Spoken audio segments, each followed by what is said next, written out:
Saya Ahmad akan menjelaskan tentang life cycle yang ada di trade. Untuk trade ini sendiri terdapat sebenarnya ada 4 proses yang biasa dijalankan ketika trade dijalankan. Itu ada new, runnable, non-runnable, dan terminated. Tetapi yang ada di modul dan saya dapatkan dari sumber-sumber lain, bahwasanya pada life cycle trade ini dijabarkan dengan 5 state agar lebih mudah dipahami. Yang pertama, ketika new, ketika ada tugas atau tes yang di create new, maka setelah itu akan dikirim ke runnable. Dikirim itu menggunakan start. Di runnable ini tugas-tugas tersebut belum berjalan tetapi dapat dijalankan, sehingga ketika tugas itu dijalankan maka akan berpindah ke bagian running dengan memanggil metode run. Lalu ketika di running terdapat 2 pilihan, apakah akan di block ataukah di terminate atau diselesaikan. Ketika di block maka dapat menggunakan 2 metode, yaitu sleep dan wait. Sleep dan wait ini digunakan untuk menunggu tugas-tugas lain yang akan dikerjakan. Nanti dapat dijelaskan ketika bagian thread scheduling. Lalu di block dapat dikembalikan lagi ke runnable dengan memanggil resume atau sleep down, sehingga ketika di runnable dapat dijalankan lagi ke running. Untuk yang satunya ketika running akan diselesaikan, yaitu terminated dengan hasil yang akan dikirimkan kembali ke rest. Lalu ada thread scheduler. Thread scheduler ini digunakan untuk menjadwalkan tugas-tugas yang akan dikerjakan. Thread scheduler adalah bagian dari JVM. JVM itu Java Virtual Machine, ya, seperti NetBeans dan lain-lain. Lalu ada tugas dari thread ini adalah untuk menentukan thread mana yang harus dijalankan, tapi tidak pasti thread mana yang akan dijalankan. Nanti ada dua opsi untuk menjalankan thread scheduler, yaitu pada atasnya thread scheduler menggunakan preventive atau time slicing. Nanti silakan slide selanjutnya. Lalu thread hanya bisa dijalankan dalam satu waktu, hanya ada satu thread dalam satu proses. Jadi ini juga bergantung pada bagian prosesor yang dimiliki atau hardware yang dimiliki oleh device tersebut. Selanjutnya saya akan menjelaskan tentang bagian dari thread scheduler dibagi dua, yaitu ada preemptive scheduling dan dynamic scheduling. Preemptive scheduling ini digunakan untuk menjalankan prioritas tertinggi, sehingga ketika ada tugas yang diurutkan dari atas ke bawah, mulai dari prioritas tertinggi sampai prioritas terendah, maka tugas itu akan dijalankan dari atas hingga ke bawah. Atau tugas tersebut akan dijalankan sehingga selesai, atau menunggu, atau terdapat tugas-tugas lain yang dimasukkan dengan prioritas lebih tinggi sehingga menjalankan yang teratas lebih dulu. Yang kedua ada time slicing scheduling. Time slicing ini digunakan untuk ada sebuah tes yang dijalankan terlebih dahulu dalam beberapa waktu, lalu diberhentikan sementara, lalu device akan menjalankan thread yang lain yang sudah dijadwalkan. Seperti itu.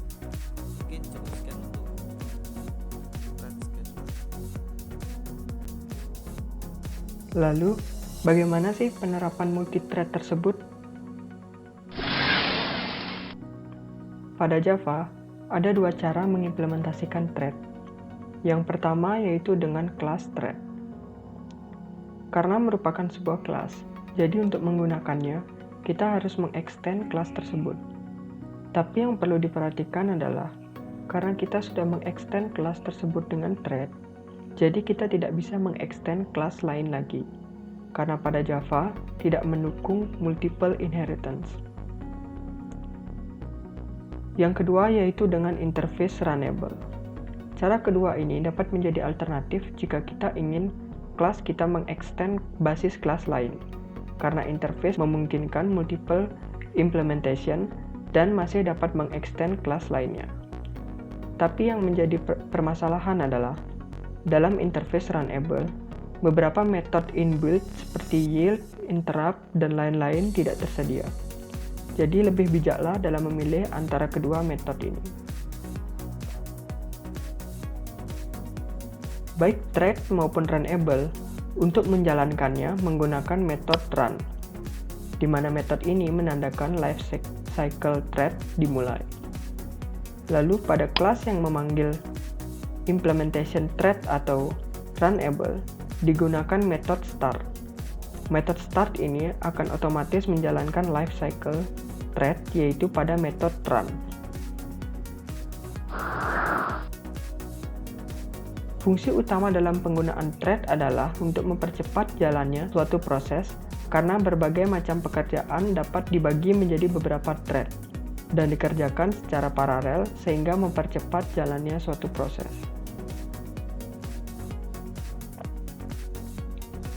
Berikut adalah implementasi thread yang sering kita jumpai. Yang pertama adalah tab pada web browser. Tanpa kita sadari, setiap tab pada web browser mengimplementasikan metode multithread, sehingga jika kita melakukan sesuatu pada tab A, proses pada tab B tidak akan terganggu.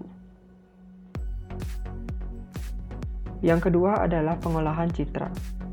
Melalui jurnal generik yang ditulis oleh Megah Mulia dan Abdiansyah dari Universitas Sriwijaya, memperlihatkan bahwa kecepatan proses pengolahan suatu citra dengan metode multithread dan single thread sangat berbeda. Dengan multithread, kita dapat mengolah citra dengan ukuran besar dalam waktu yang lebih singkat dibandingkan dengan single thread.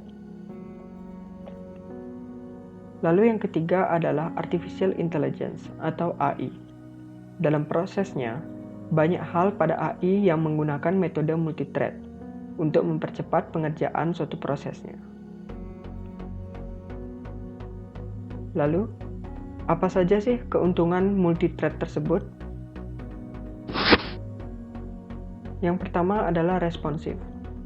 Responsif yang dimaksud adalah suatu program yang menggunakan thread tetap dapat berjalan walaupun program lain yang menggunakan thread diblokir atau melakukan proses yang panjang. Seperti contoh saat kita melakukan download film pada Chrome, kita tetap dapat melakukan streaming YouTube tanpa terganggu. Yang kedua yaitu ekonomis. Dengan menggunakan multithread, sumber daya dan memori dapat digunakan bersama dalam sebuah proses, sehingga lebih ekonomis dalam penggunaannya. Lalu yang ketiga adalah pembagian sumber daya seperti memori, data, file, sumber daya, dan lain-lain yang setara. Keuntungan ini biasanya digunakan dalam message spacing. Keuntungan ini memungkinkan proses yang dibagi ke dalam beberapa thread memiliki satu resource yang sama. Dan yang terakhir adalah skalabilitas. Manfaat multithreading akan lebih terasa pada arsitektur multiprosesor, di mana thread dapat berjalan paralel pada beberapa prosesor. Demikianlah penjelasan dari kelompok kami mengenai multithread. Semoga membantu.